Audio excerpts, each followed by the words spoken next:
You've just tuned into InnoStation, where the latest and hottest topics are always on air. I'm your host, Cami, and each episode we serve up heat with fun chats, fire insights, and special guest appearances, with a few surprises along the way. Now, the South African energy crisis is one of the country's most persistent challenges. While many are turning to alternative energy solutions, high costs are still leaving countless rural communities in the dark. Today, we're joined by Thabo Mngomezulu, who is the founder of Gas, which is an innovative company turning organic waste into biogas and fertilizer, bringing cleaner, greener energy solutions to South African communities. Welcome to InnoStation, Thabo. Thank you for having me. Hi, Kamal. Of course. I'm so excited to have you. I'm so excited for this conversation. Me too. But Howard, you've had quite the journey coming from a rural agricultural background to then having a career in music for the better part of a decade to moving into the energy space. Will you tell us a bit about yourself and the journey that led to the foundation of Gas? Right, it's a long story, but I'll try and cut it short. So basically, Thabo grew up in Feni. It's a small village in the heart of Mpumalanga. A lot of people don't know it because it borders Swaziland and it's right at the end. So I decided to move to Johannesburg when I was 20 to pursue my love and passion for music. And I went to music school and I studied music, jazz to be specific.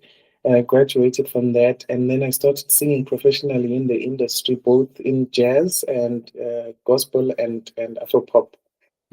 So during the harsh restrictions of lockdown, unfortunately, a lot of us lost our income. So we couldn't gig anymore because gatherings were restricted. So I kind of needed an alternative to be able to survive, one, in Joburg, but secondly, because people were really going through a lot during COVID, especially home. You know, you'd find that a family does not have food, this and that is happening, or these people bought food and then it's rotten in the fridge, things like that. And so it kind of like made me want to make a difference while I make money. And so I started a crop farming project with a few of my friends in Joburg. And I realized that that isn't enough because we produce a lot of waste. And as much as we can produce food, it was small scale. I think the most urgent need at the time was energy. Yeah. And so I then started doing my research into organic waste. And then luckily I came across biogas. And yeah, I then started my research and then, I pursued the journey. And I did that for 3 years. I wasn't a business person anyway. So Yeah.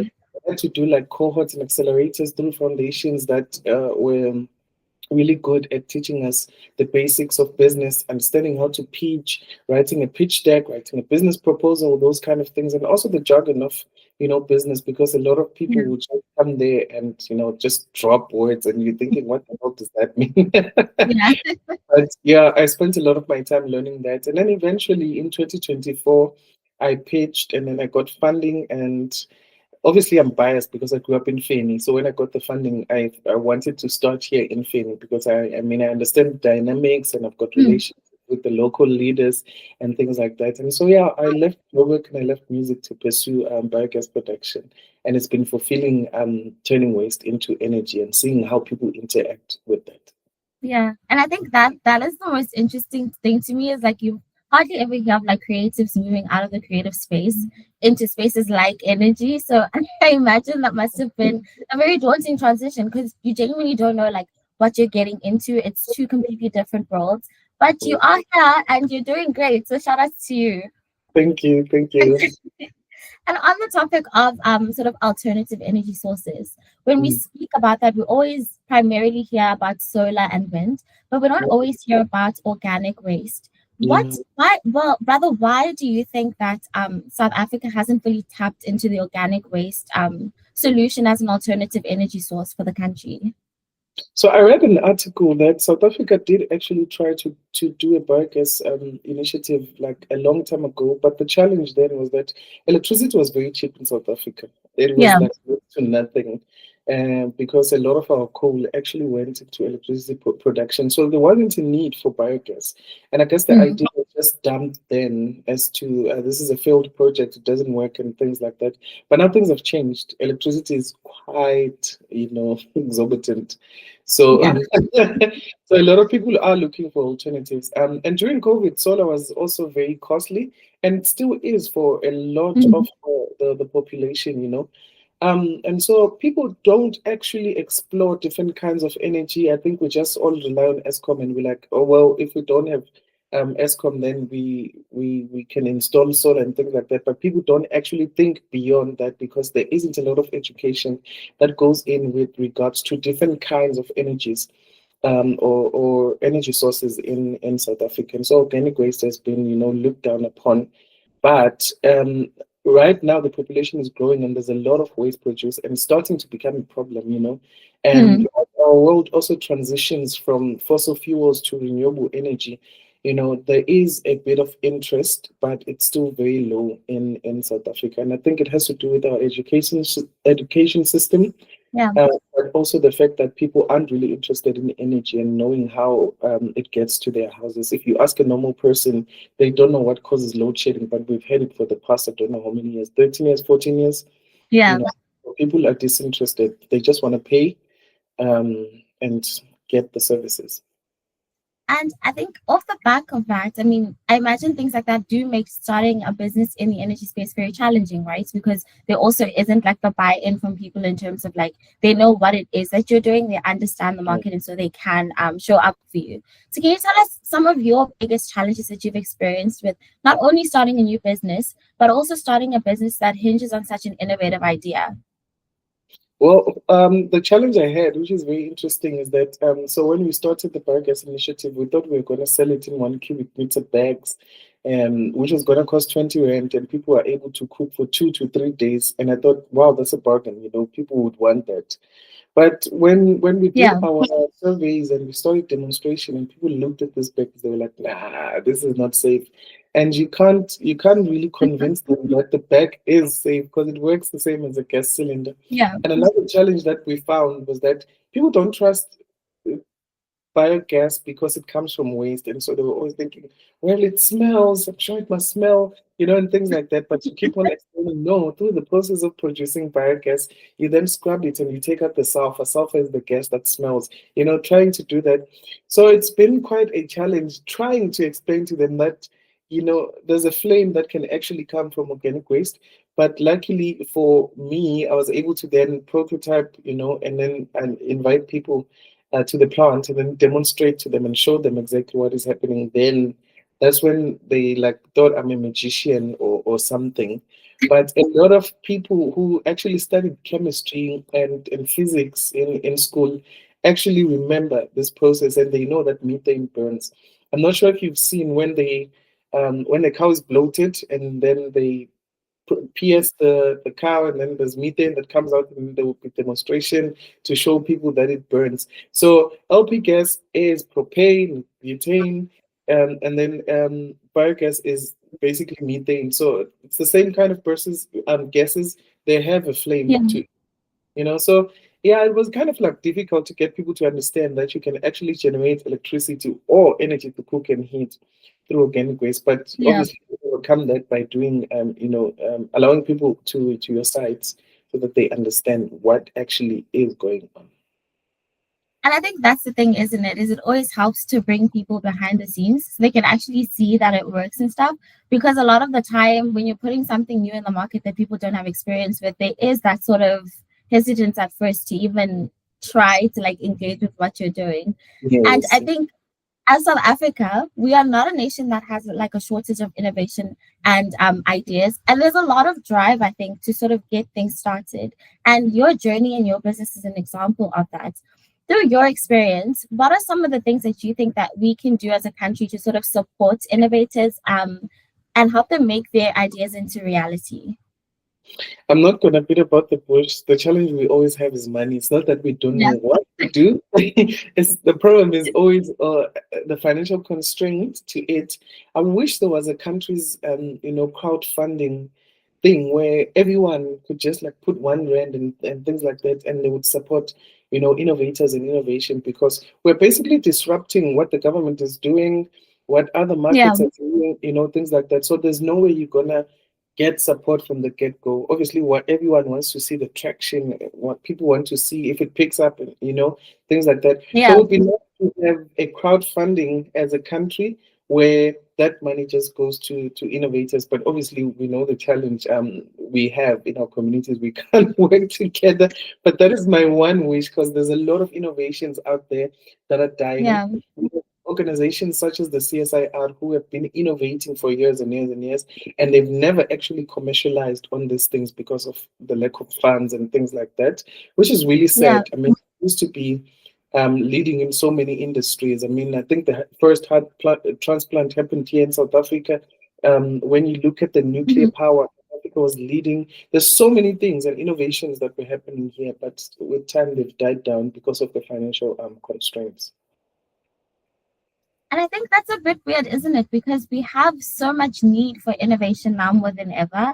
And yet there Yeah, still is a lack of like funding going into projects like in the energy space, in the water space even. And it's kind of strange because we have need for this stuff. It's not like it's not like yeah, asking for funding for things that are more so ones and like lifestyle based. It's like genuinely trying to solve problems that affect the entire nation. And so I think that's a great idea. It's like a little crowdfunding thing where yeah. Yeah, it would, innovations like this can get more funding. Yeah. yeah, would really, really help. Yeah. Natabo, what advice do you have for South African youth looking to start their own business or initiative, especially people that are based in rural communities? Yeah, for me, the biggest thing was so I've had a government fund. It's actually the Technology Innovation Agency, which is a wing of the Department of Science, Technology and Innovation. And one thing they always scream Mhm. is compliance, compliance, compliance. People uncompliant. And even when they've gotten the money or the grant, when it comes to the reporting part, it's always a problem. So innovations are not lacking, business ideas are not lacking. The challenge is the compliance part. Are we doing enough to teach ourselves how to comply? Are Yeah. we, CSD registered? Are we registered with the CIPC, with SARS, and things like that? So that's the advice I would kind of like give. It doesn't matter how small you think your business is, but if you comply, Mm. then you might be able to attract the right, funding, because you see a lot of businesses in rural communities and they're really, really good, but they're not registered. And so if someone wanted to fund something like that, there's no proof of activity or sales, there's no business account, and things like that. So the advice I Yeah. would give is look into compliance, try and learn. It is complicated, but if you can get that right, then I Yeah. think a lot of these other things can follow. And also, there are funds in South Africa that are not being utilized because, like I said, the challenge is always compliance. And also, Yeah. people don't know how to write proposals. They don't know how to communicate their business effectively. So there are things called accelerators and cohorts and fellowships where they teach young people how to write proposals and things like that. So you must also look into it. There's no need to go to Mm. university to study a entrepreneur degree or diploma and things like that, because this accelerator will basically teach you the same things. And it's always great to be hands-on and to be on the ground, because that's where you Yeah. learn the most. So whatever business it is, even if you're selling sweets, whatever it is, look into how can I make this as professional as possible. Yeah. And I like what you've said about sort of regardless of the size of your business, because I think with a lot of small business owners that I've spoken to personally, right, the Mm, things like compliance and all of that aren't necessarily always top of mind or like the key concern. I think yeah, people get caught up in the hustle and the bustle of it all, and you sort of neglect to realize that, like, okay, what if this thing actually grows past like what I expected? yeah, Then you run into compliance issues, etc., and that can slow down the growth of your business. So I think that is a good thing to note. And also what you've said about sort of learning, like throwing yourself into the learning process, and it will be challenging, but I think you are a great example of, like I said, being a creative and getting into the energy space. Imagine the learning journey must have been very strenuous, but it's doable. yeah, it's true. Every day I was learning a new word and a new term. It was so funny. Even the basic things, like someone would say unique value proposition, and I was thinking, what the hell is Yeah. that? And I said, for me, it was quite a long journey, because when someone said a word, I needed to go back to Google and sort of like research it and see what's happening and then read a whole article just to understand one word. But then I did it anyway.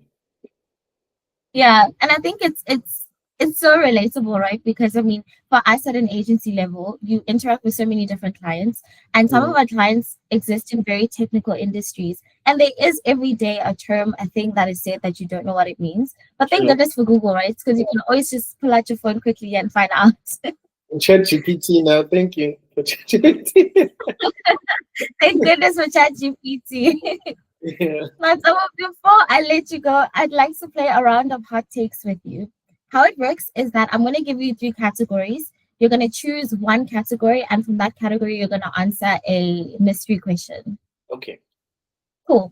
So your categories for today are education, marketing, and entertainment.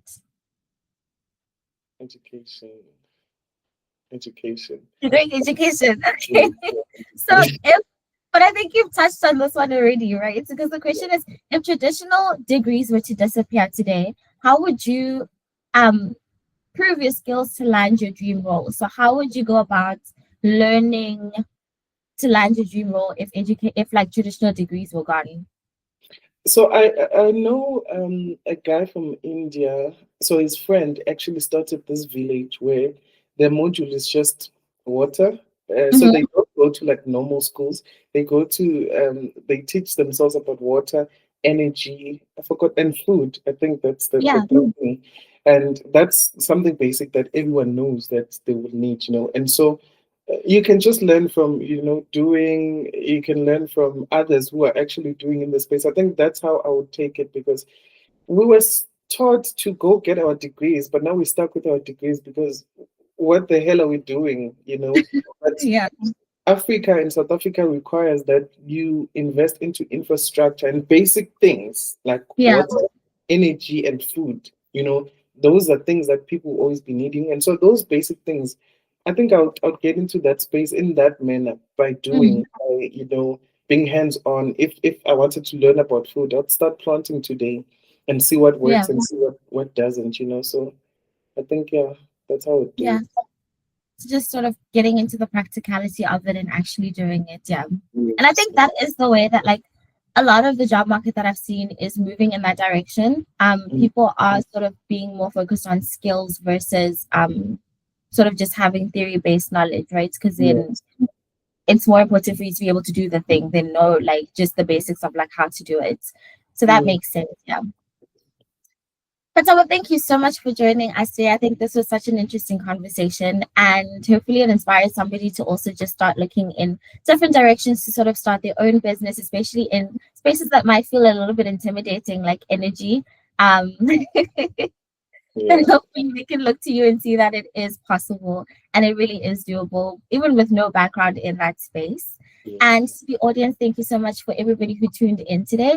Don't forget to hit that subscribe button and turn on your notifications so that you don't miss our next drop. And then we would also love to hear from you. So let us know what your take is on sort of the use of alternative energy sources, being biogas, being anything else that you've seen that you feel like is an interesting sort of energy source that we could be implementing in South Africa to sort of get ahead of the energy crisis. And we will catch you in the next episode. Bye.